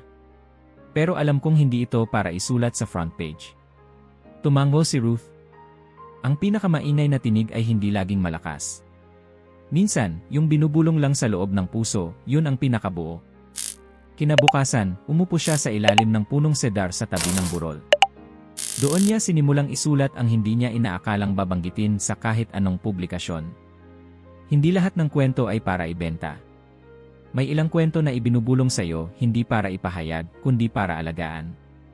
At kapag pinilit mong isulat ito sa paraang kayang pakinabangan ng mundo, baka mawala ang mismong dahilan kung bakit ito ibinulong sa iyo. Minsan, lumalapit sa kanya ang mga bata. Hindi upang magtanong, kundi upang sabihin, alam mo na ba ang pangalan niya? At palaging pareho ang sagot niya, hindi pa. At palaging pareho ang reaksyon ng bata, isang tahimik na tango, tapos iiwan siya. Para bang ayos lang na hindi niya malaman. Hindi iyon kailangan. Sa gabi, muling naroon si Lisa, minsan kasama si Mateo, minsan mag-isa lang. Si Padre Brennan, hindi na nagdadala ng Biblia, bitbit niya ay simpleng rosaryo at maliit na bangkito. Si Martha Grady, tuwing Sabado lang umaakyat, at palagi niyang iniiwan sa damuhan ang isang nakatiklop na panyo, may bulaklak sa loob. Hindi nila kinakausap si Ethan. At hindi na niya rin hinahanap ang pakikipag-usap. Dahil natutunan na niyang makinig. Hindi sa salita. Sa galaw. Sa presensya. Sa katahimikang hindi bakante, kundi puno ng bagay na hindi maipaliwanag pero damang-dama. Isang madaling araw, habang wala pang araw, habang hamog pa lang ang kasama niya sa burol, sinimulan niya ang bagong sulat sa kanyang notebook. Kung may tanong man ako ngayon, hindi na ito kung ano ang nangyari. Ang tanong ko ay, bakit ako narito? At sa tuwing titingin ako sa estatwa, hindi ako nakakakuha ng sagot. Pero nakakakuha ako ng direksyon, hindi para lumayo, kundi para manatili. At para sa unang beses sa buhay ko bilang tagapagkwento, natuto akong tumahimik. Walang nag-uutos sa kanya na manatili sa bayan. Wala rin namang pumipigil. Ngunit bawat gabi na hindi niya naririnig ang kampana, bawat araw na hindi siya umaakyat, parang may kulang. Parang may iniwang awit na hindi pa tapos. Isang hapon, habang naglalakad siya sa gilid ng grocery, may lumapit na matandang lalaki. Hindi niya kilala. Ethan Cole, di ba? Hindi kita binoto noong una. Galing ka kasi sa labas. Hindi ako tumakbo, biro ni Ethan. Umiti ang matanda. Ngayon, parang isa ka na rin sa amin. Hindi dahil sa mga isinulat mo, kundi dahil sa kung paano ka natutong tumigil. Tahimik si Ethan. Yun ang pinakatapat na komento na narinig niya sa buong pananatili. Sa kanyang silid, binuksan niyang muli ang laptop. Doon, sinimulan niya ang isang bagong dokumento. Hindi para sa editor niya. Hindi para sa internet. Isa lang itong pamagat, mga narinig sa burol. Sa unang pahina, walang panimula. Walang headline. Walang pang-akit. Tanging isang linya lang. Bago ako magsalita, hayaan mong makinig muna ako. At doon niya sinimulan ang pagsulat, hindi ng balita, hindi ng artikulo, kundi ng alaala ng katahimikan. Isa-isang piraso, hindi para sa iba, kundi para sa sinumang makakabasa na hindi naghahanap ng sagot, kundi ng kasamang nagtanong. Sa huli, natutunan ni Ethan na ang pinakatotoong kwento ay hindi kailangang ipaglaban. Ito'y kailangang pakiramdaman. At kapag handa ka na, kusa itong lalapit. Lumipas ang mga buwan. Ang resort, ang proyekto, ang mga plano, unti-unting nawala sa usapan ng bayan. Hindi sinasadya. Walang nagsabing tapos na. Basta isang araw, wala nang nagtatanong. Wala nang naghahanap ng sagot. Ang pangalan ng kumpanya na dating laman ng opisina ng munisipyo ay tinanggal na. Ang mga print ad, proposal, at poster ay kinuha mula sa bulletin board at hindi na ibinalik. Ang burol, na minsang naging lugar ng tensyon, ng pagkakahati, at ng gulo, ay muling naging burol lang. Pero hindi ito katulad ng dati. Dahil ngayon, bawat yabag sa lupa ay may bigat ng alaala. Bawat kandila ay may bahid ng panata. Bawat bulaklak na inilalagay sa paanan ng rebulto ay hindi lang alay, kundi pagpapatuloy. Ang mga taong dumadalaw ay hindi na lamang tagas Mary's Creek. May dumarating mula sa mga karatigbayan. Minsan isa, minsan buong pamilya. Tahimik silang umaakyat, tumatayo o nauupo, minsan tumitingala, minsan nakayuko. Lahat ay parang may hinahanap o marahil ay may dinadala. Wala sa kanila ang umaalis ng hindi nagbago kahit kaunti. Hindi ito sinasabi. Pero nararamdaman. Si Ethan Cole, na ngayon ay may 2 notebook na puno ng tahimik na obserbasyon, ay nanatili pa rin. Hindi na siya tinatanong kung kailan siya aalis. Hindi na siya tinatawag na bisita. Siya ay si Ethan na lang. Walang apelyido. Bahagi ng mga araw. Araw-araw siyang bumabati kay Lisa at kay Mateo sa daan. Si Ruth ay patuloy sa pag-aalay ng mga liryo, mas madalas na siyang tinutulungan ngayon ng mga kabataan. Si Padre Brennan ay minsang tinanong kung kailan niya balak magsara ng simbahan. Hindi ako ang simbahan, sagot niya. At kung ito'y isasara, siguradong hindi rito magtatapos ang pananampalataya. Isang Sabado ng hapon, may batang lalaki na may dalang sketchpad. Naupo siya sa damuhan at gumuhit. Wala siyang iniistorbo. Wala siyang inabala. Pagkatapos ng 1 oras, iniwan niya ang papel sa tabi ng estatwa bago umalis. Nang lapitan ito ni Ethan, nakita niyang ang iginuhit ng bata ay hindi ang estatwa mismo. Kundi ang mga taong nakapaligid dito, lahat tahimik, lahat magkaiba ang ayos, ang edad, ang kulay ng balat, pero iisa ang posisyon, nakaharap sa iisang direksyon. Sa ilalim ng guhit, isang salita lang ang nakasulat, narito. Walang petsa. Walang pirma. Wala ring paliwanag. Pero iyon na yata ang pinakamalinaw na definisyon ng nangyari sa burol at kung anong naiwan. Dahil sa totoo lang, hindi naging sagisag ng pagtutol ang estatwa. Hindi ito monumento ng galit o pagkatalo. Ito'y naging simbolo ng isang bagay na mas tahimik, mas matatag. Isang panatang pinili ng mga tao, hindi para ipakita, kundi para tuparin. At iyon ang hindi nasusukat ng batas, ng pera, o ng power tools. Ito ang uri ng pananampalatayang hindi kailanman sumigaw. Pero laging naroroon. Ang burol ay hindi tinawag na banal ng isang institusyon. Hindi rin ito diniklara ng estado. Pero kahit sino mang umakyat dito ay alam, may presensya. Hindi kailangang pangalanan. Hindi kailangang i-frame. Pero may bigat. May gabay. Taon-taon, tuwing eksaktong araw ng panatang ginawa ni Eileen O'Connell noong 1949, isang simpleng seremonya ang ginagawa. Walang leader. Walang bisita. Basta magkikita-kita lang ang mga tao sa damuhan. Maglalagay ng bulaklak. Magdadala ng kandila. Minsan may mag-aalay ng tinapay. Minsan may tumutugtog ng violin, tahimik lang, walang programa. Minsan umuulan. Minsan napakaaraw.